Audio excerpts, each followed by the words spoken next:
everyone. Myself, Dr. Zafar Iqbal Khan. I am MD cardiodiabetic consultant. I am medical superintendent in Coal India, posted at Ranchi. Today, I am here to discuss some latest update in hypertension. So, most welcome everyone.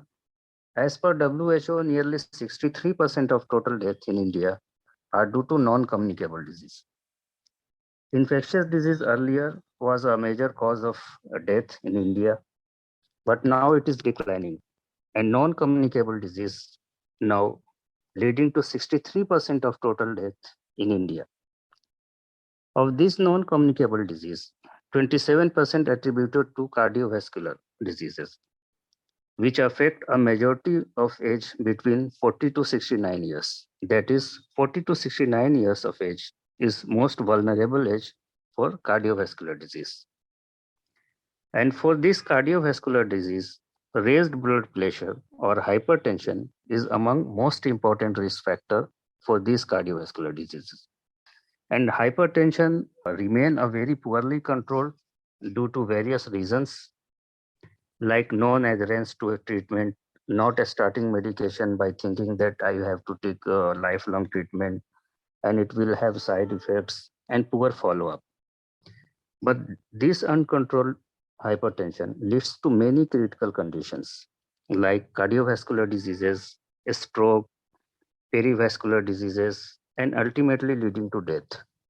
Means it is a major cause of both morbidity and mortality. Now in India, talking about prevalence, the prevalence of hypertension rises many folds. Compared to earlier studies, the prevalence of hypertension gone up to 30 years to 38% of men from 29% and 32% of women from 28%. Like diabetes mellitus, 50% of people with hypertension are unaware of this condition. The data suggests that 51% of men and 41% of women, though they have they are hypertensive, but they are not aware of the condition. Additionally, over 62% of men and more than 53% of women living with hypertension did not get treatment. This is a big fact. Medication used to control blood pressure in fewer than 1 in 5 in men and 1 in 4 in women with hypertension in worldwide. This is a data published in WHO in Lancet 2021. According to Global Hypertension Practice Guidelines 2020 by International Society of Hypertension, according to this, the inclusion of optimal care and essential treatment, which should be evidence-based and standard care in low resources settings. Now talking about new guidelines for the management of hypertension of a stage 1 by American Heart Association or by American College of Cardiologists 2021. According to this 2021, among patients with low ASCVD, ASCVD means atherosclerotic cardiovascular disease, among low risk adults, that is no ASCVD or 10-year CVD with risk less than 10%, with a stage 1 hypertension. A stage 1 hypertension means systolic blood pressure between 130 to 139 and diastolic blood pressure between 80 to 89.